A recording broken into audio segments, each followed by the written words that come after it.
حکومتی پنجاب کی جانب سے اسٹیشنری پر ٹیکس سے واقعین کے شہری شدید پریشان، عام آدمی پر تعلیمی اخراجات کا بوجھ مزید بڑھ گیا۔ والدین کہتے ہیں کہ وہ اپنے بچوں کو تعلیم دلوائے یا پھر گھر کے اخراجات پورا کرے۔ واقعین سے ثاقب علی کی رپورٹ۔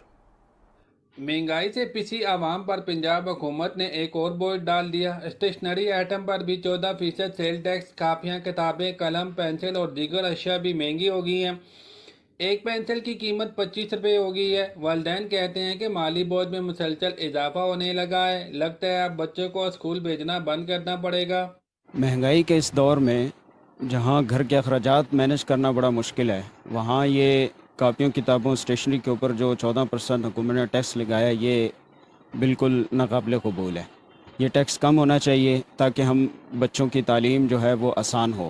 ابھی میں کچھ سامان بچوں کے لیے لینے آیا ہوں، لیکن انہوں نے جو بل بنایا ہے بہت زیادہ، تو میں نے کہا جی بل آپ نے زیادہ بنا دیا ہے، تو انہوں نے بولا ہے کہ جی 14% ٹیکس اور گورنمنٹ نے عائد کر دیا ہے، لہٰذا ہماری مجبوری ہے۔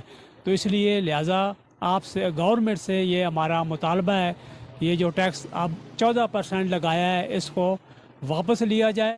یہ تو پہلے مہنگائی کے دور میں آٹا، بجلی اور بلوں پہ جو ہے نا بہت زیادہ عوام تنگ ہے، تو اب تو بچوں کو پڑھانا بھی بہت مشکل ہو گیا ہے۔ اس لیے ہم حکومت سے اپیل کرتے ہیں کہ یہ ٹیکس ختم کیا جائے۔ دکانداروں کا کہنا ہے کہ ٹیکس کی وجہ سے اضافے میں بھی کمی ہوئی ہے۔ یہ جو 14% گورنمنٹ نے ٹیکس عائد کیا ہے، اس سے غریب عوام بہت زیادہ متاثر ہوئی۔ آلریڈی ہماری عوام بہت زیادہ پسی ہوئی تھی۔ ایک ایجوکیشن فیلڈ تھی جس میں گورنمنٹ کو ریلیف دینا چاہیے تھا، لیکن اس ٹیکس کی وجہ سے لوگوں کی پڑھائی میں بہت زیادہ مشکلات پیش آ رہی ہیں۔ میری حکومت پاکستان سے ریکویسٹ ہے کہ لوگوں کی اس جو تکلیف ہے اس سے ان کو دور کیا جائے، اس ٹیکس کو معاف کیا جائے۔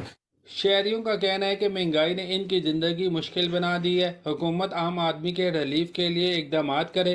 اسٹیشنری کی بڑھتی ہوئی قیمتوں نے تعلیم کے اصول کو مزید مشکل بنا دیا ہے۔ والدین پریشان ہیں کہ بچوں کو 2 وقت کی روٹی کھلائیں یا تعلیم دلوائیں۔ کیمرہ مین ٹیم کے ساتھ ثاقب علی، K2 TV، واقعین۔